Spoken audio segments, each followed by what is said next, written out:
بسم الله الرحمن الرحيم سبح اسم ربك الأعلى الذي خلق فسوى والذي قدر فهدى والذي أخرج المرعى فجعله غثاء نحوا سنقرئك فلا تنسى إلا ما شاء الله إنه يعلم الجهر وما يخفى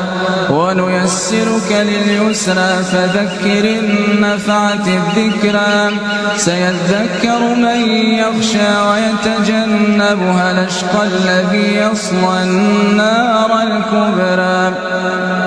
ثم لا يموت فيها ولا يحيا